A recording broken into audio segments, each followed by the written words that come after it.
grabe. Alam niyo po, this is our third car.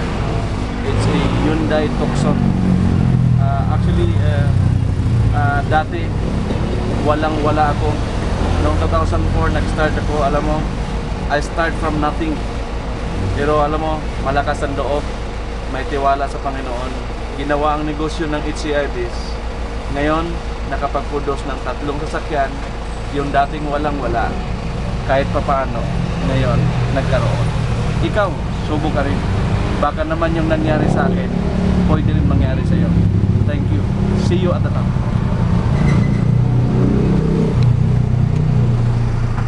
Grabe! Hataw!